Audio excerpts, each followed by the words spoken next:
मेरे बच्चों नमस्कार। स्वागत है आपका अपने YouTube channel GS by Ishwar sir में। इसी चैनल पे पेश आज आपके लिए प्रेजेंट इंडेफिनाइट टेंस। और ये जो हमारा वीडियो है ये सभी क्लास के बच्चों के लिए है और उनके लिए भी है जो किसी भी तरह के इंग्लिश के एग्ज़ाम की तैयारी कर रहे हैं। तो चलिए शुरू करते हैं। Present indefinite tense.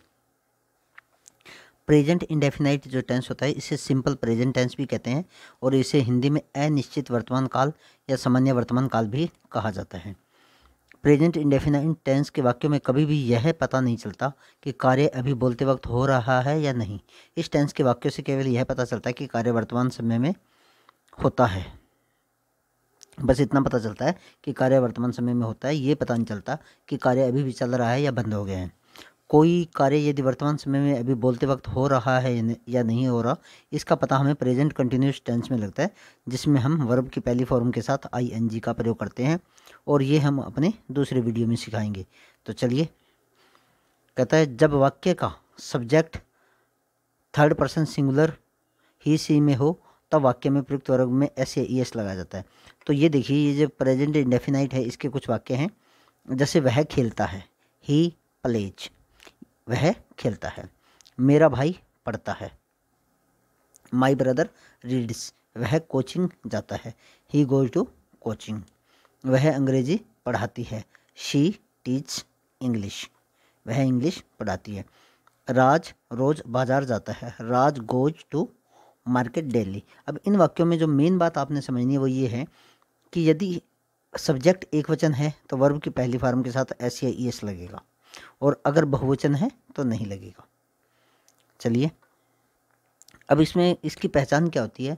जो प्रेजेंट इंडेफिनाइट होता है इसकी पहचान होती है कि जो हिंदी के वाक्य होते हैं उसमें जो मुख्य क्रियाएं होती हैं और इसके अंत में ता है, ती है, ते हैं, ते हो, ती हो, ता हूँ, ती हूँ आदि लगा रहता है और वाक्यों के भाव से पता चलता है कि कार्य वर्तमान समय में हो रहा है। जैसे मैं जाता हूँ, आई गो। अब आई है वो एक वचन होता है, लेकिन यहाँ पे आई को बहुवचन के रूप में लिया जाता है। आई और यू दोनों को बहुवचन में माना जाता है, इसलिए उनके साथ वर्ब की पहली फॉर्म लगती है, ऐसे एस नहीं लगता। मैं आपको पढ़ाता हूँ, आई टीच यू, वह मेरी मदद करता है, ही हेल्प्स। अब ये देखिए यहाँ पे एस लग गया क्योंकि ही एक वचन है। मैं उसे नहीं जानता, आई डू नॉट नो हिम, मैं उसे नहीं जानता, ये नेगेटिव वाक्य है। क्या तुम उसे जानते हो, डू यू नो हिम, इसमें डू शुरू में आता है। क्या तुम उसे क्यों नहीं पढ़ाते हो, why did not you teach him, ये प्रश्नवाचक वाला नेगेटिव वाक्य है। चलिए आगे देखते हैं। अब ये कुछ उदाहरण हैं आपके लिए। मैं पानी पीता हूँ, आई ड्रिंक वाटर। मैं अंग्रेजी पढ़ता हूँ, आई रीड इंग्लिश। मैं रोज़ चाय पीता हूँ, आई टेक टी डेली। वह यहाँ रोज़ आती है, सी कम्स। अब ये एक वचन आ गया है तो यहाँ पे वर्ब की पहली फॉर्म के साथ एस या ई एस लग गया है। तुम हमेशा झूठ बोलते हो, यू ऑलवेज टेल ए लाई। तो यहाँ पे ऑलवेज का एस नहीं देखना, टेल देखना है क्योंकि टेल इसकी मेन वर्ब है। ऑलवेज का मतलब होता है हमेशा। राहुल रोड पर दौड़ता है, Rahul runs on the road. तो ये देखिए, रन्स वर्ब की पहली फॉर्म के साथ एस या ई एस लग गया, जहाँ पे भी सब्जेक्ट एक वचन होगा। मैं जाता हूँ, आई गो। वे लोग आते हैं, दे कम। ये बहुवचन है इसलिए एस या ई एस नहीं लगा। हम यहाँ काम करते हैं, वी डू दिस वर्क, हम यह काम करते हैं तो we do this work. Radha school जाती है, राधा गोज टू स्कूल। वे मेरा इंतज़ार करते हैं, दे वेट फॉर मी। हम सुबह व्यायाम करते हैं, we take exercise in the morning. ये देखिए, जहाँ पे भी सब्जेक्ट एक वचन था वहाँ पे एस या एस लगा है, जहाँ पे बहुवचन है वहाँ पे नहीं लगा। अब इसके यूज देखते हैं कि प्रेजेंट इंडेफिनाइट का यूज कहाँ होता है। प्रेजेंट इंडेफिनाइट टेंस का प्रयोग मुख्य एक तो होता है रोज़ के कार्य के लिए, रोज़ की एक्टिविटी बताने के लिए किया जाता है।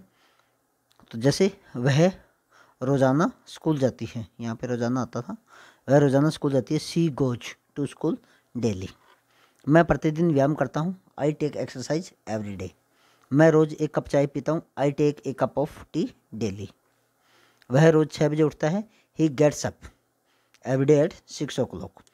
वह हर रविवार को सिनेमा जाता है, he goes to cinema every day. तो देखिए जिस भी वाक्य के अंदर डेली शब्द आ जाए, एवरीडे आ जाए, या एवरीडे आ गया, या एवरी संडे, इस तरह के, या रेगुलरली अगर वाक्य आ जाए तो उनके अंदर प्रेजेंट इंडेफिनाइट टेंस लगता है। अगर एक वचन है तो वर्ब की पहली फॉर्म के साथ एस लगेगा, अगर बहुवचन है तो वर्ब की पहली फॉर्म सीधी लगेगी। और दूसरा इसका प्रयोग होता है प्रेजेंट इंडेफिनाइट टेंस का प्रयोग जहाँ पे भी कोई हमें यूनिवर्सल ट्रूथ हो, चिरंतन सत्य हो जो हमेशा सच रहेगा, या कोई सिद्धांत हो, या कोई स्थायी कार्य या व्यापार हो, उसको बताने के लिए प्रयोग किया जाता है। जैसे सूर्य पूर्व में उदय होता है, sun rises in the east. तेल पानी पर तैरता है, ऑयल फ्लोट्स ऑन वाटर। पानी 100 डिग्री सेल्सियस पर उबलता है, water boils at 100 degree Celsius. धरती सूर्य के चारों ओर घूमती है, the earth moves round the sun. सूर्य के चारों ओर घूमती है, सन का एस बड़ा भी कर सकते हो आप। तो इस तरह के जो वाक्य होते हैं उन सभी के अंदर वर्ब की पहली फॉर्म के साथ एस लगता है। आगे देखिए प्रेजेंट इंडेफिनाइट टेंस के एग्जाम्पल। अब ये कुछ एग्जाम्पल हैं जो साधारण वाक्य हैं। वह झूठ बोलता है, he tells a lie, we play cricket, हम क्रिकेट खेलते हैं। अब यहाँ पे एक वचन था ही, तो इसलिए वर्ब की पहली फॉर्म के साथ एस लग गया। हम बहुवचन है तो एस नहीं लगेगा। आई ऑलवेज स्पीक, मैं हमेशा द ट्रूथ, सच बोलता हूँ। आई नो एवरीथिंग, मैं प्रत्येक चीज़ जानता हूँ। आई लाइक हर, मैं उसे पसंद करता हूँ। He runs on the road, the sun sets in the west, सूर्य पश्चिम में अस्त होता है। वी वर्क हार्ड, हम सख्त मेहनत करते हैं।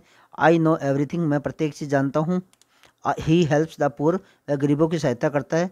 आई do my work myself, मैं मेरा कार्य स्वयं करता हूँ। दे नो दिस मैटर, वे इस मामले को जानते हैं। I get up at 6 o'clock in the morning, she always helps other. तो आप देखिए जहाँ पे भी वर्ब की पहली फॉर्म है सिंगुलर है, सॉरी, जहाँ पे भी सब्जेक्ट है जो सिंगुलर है, SINGULAR सिंगुलर है, वहाँ पे वर्ब की पहली फॉर्म के साथ SLES लगा है। और जहाँ पे भी प्लूरल है मतलब बहुवचन है, वहाँ पे वर्ब की पहली फॉर्म लगती है। आगे देखिए नेगेटिव वाक्य में कैसे बनाना होता है। सबसे पहले सब्जेक्ट को लिखा जाता है, फिर डू नॉट या डज नॉट को लिखा जाता है, फिर वर्ब की पहली फॉर्म को लिखा जाता है, और फिर ऑब्जेक्ट को लिखा जाता है। अंत में फुल स्टॉप लगाया जाता है। जैसे मैं वहाँ नहीं जाता, I do not go there. अगर एक वचन है तो डज नॉट लगेगा, एक वचन है तो डज नॉट लगेगा, एक वचन के साथ डज नॉट, और बहुवचन के साथ डू नॉट, बहुवचन के साथ डू नॉट। मैं फुटबॉल नहीं खेलता हूँ, आई डोंट प्ले या do not play football. They do not come here, वे यहाँ नहीं आते। चिल्ड्रन डू नॉट रीड, बच्चे नहीं पढ़ते। शी ऑलवेज टेल्स ए लाई, ये तो सामान्य आ गया। वो तुमसे प्यार नहीं करते, she does not love you. He does not, देखिए ही है तो डज नॉट आ गया, सी है तो डज नॉट आ गया। You do not help me, she does not go to school, वह स्कूल नहीं जाती। You do not know anything, तुम कुछ भी नहीं जानते। माई ब्रदर, मेरा भाई, नेवर टेल्स ए लाई, कभी भी झूठ नहीं बोलता। You do not get up at 6 o'clock in the morning, तुम 6 बजे नहीं उठते हो। We do not buy the newspaper, हम न्यूज़पेपर नहीं खरीदते हैं। तो इसके अंदर डू नॉट या डज नॉट लगेगा। डू नॉट बहुवचन के साथ लगेगा और डज नॉट एक वचन के साथ लगेगा। और आई और वी है जो उन्हें आपने बहुवचन में लेना है, आई और यू को। आगे इंटेरोगेटिव वाक्य जो प्रश्नवाचक वाक्य हैं, सबसे पहले डू या डज को लिखा जाता है, फिर सब्जेक्ट को लिखा जाता है, फिर वर्ब के फर्स्ट फॉर्म को लिखा जाता है। तो कैसे बनाने वाक्य देखिए, डू डज सब्जेक्ट, और ये इसका फार्मूला है, इसके अनुसार आपने वाक्य बनाने। क्या तुम्हें पता है, तो सबसे पहले do you know question mark. Do not you know, क्या तुम्हें नहीं पता है। डू यू गो देयर, क्या तुम वहाँ जाते हो। डोंट यू लिव हेयर, तुम यहाँ नहीं रहते हो। डोंट यू लिव हेयर, तुम यहाँ क्यों नहीं रहते हो। Do you go to school, क्या तुम स्कूल जाते हो। डू नॉट यू सी, क्या तुम नहीं देखते हो। डोंट यू नो, क्या तुम नहीं जानते हो। Don't you tell a lie, क्या तुम एक झूठ नहीं बोलते हो। डोंट यू नो इंग्लिश, क्या तुम इंग्लिश नहीं जानते हो। डोंट वी हेल्प अदर्स, क्या हमें दूसरों की सहायता नहीं करते हैं। Do you never tell a lie, क्या तुम झूठ नहीं बोलते हो। तो अगर ये एक वचन है, सॉरी बहुवचन है तो डू लगेगा, और अगर एक वचन है तो डज लगेगा। आगे देखिए, WH question sentence of simple present. अब इसी के अंदर प्रेजेंट इंडेफिनाइट में कुछ WH क्वेश्चन सेंटेंस भी होते हैं। तो देखिए कैसे बनेंगे। सबसे पहले WH वर्ड्स को लिखा जाता है, फिर डू या डज को लिखेंगे, फिर सब्जेक्ट को लिखेंगे, फिर वर्ब की पहली फॉर्म को लिखेंगे, और फिर ऑब्जेक्ट को लिखेंगे, अंत में क्वेश्चन मार्क। जैसे WH plus do does plus subject plus verb की पहली फॉर्म या ऑब्जेक्ट। और अगर नोट है तो WH प्लस डू या does plus subject plus note plus verb की पहली फॉर्म प्लस सब्जेक्ट। तुम क्या करते हो, व्हाट डू यू डू। क्या तुम हंसते हो, वाई डू यू लाफ। तो जो WH वाले वाक्य हैं वो आपने इस तरह से बनाने हों। तुम क्या पढ़ते हो, व्हाट डू यू स्टडी। तुम झूठ क्यों बोलते हो, why do you tell a lie. मैं क्या चाहता हूँ, व्हाट डू आई वांट। तुम क्या खाते हो, व्हाट डू यू ईट। तुम क्यों नहीं खाते हो, वाई डोंट यू ईट। तुम क्यों नहीं पढ़ते हो, why do not you study. तुम स्कूल क्यों नहीं जाते हो, why do not you go to school. आप लोग यहाँ क्यों नहीं आते हो, why do not you come here. तुम कब सच बोलते हो, when do you speak the truth. तो ये जो वाक्य हैं, इस तरह के वाक्य इसके अंदर आते हैं, और उम्मीद करता हूँ आपको ये चीज़ें समझ में आ गई होंगी। बहुत सिंपल सा फार्मूला। वैसे अगर प्रेजेंट इंडेफिनाइट टेंस की अगर हम बात करें तो मेन आपको यही ध्यान रखना है कि वर्ब की पहली फॉर्म प्लस एस या ES है वो एक वचन के साथ लगानी होती है, और वर्ब की पहली फॉर्म है वो बहुवचन के साथ लगानी होती है। और इसके अलावा एक मिनट रुकिए। प्रेजेंट इंडेफिनिट में आपको याद करने की एक ट्रिक भी बताता हूँ। तो वो ट्रिक क्या है, जैसे अगर बॉय वर्क्स, लड़का खेलता है, एक वचन था तो SAES लग गया है, और अगर बॉयज हो गया तो वर्क आ गया, लड़का काम करता है। बॉय अगर यहाँ पे S लग गया है तो यहाँ नहीं लगेगा, और अगर यहाँ नहीं लगा है तो यहाँ लगेगा। बस एक जगह लगना है। इसको आप बहुवचन वाले को इस तरह से याद रख सकते हो कि अगर एक वचन है तो SAES लगेगा, बहुवचन है तो नहीं लगेगा। इसी के साथ ही आपका पहला वीडियो समाप्त होता है। उम्मीद करता हूँ आपको पसंद आएगा। अगर पसंद आए तो आपका चैनल है GSY ईश्वर सर, इसे लाइक और सब्सक्राइब कर देना।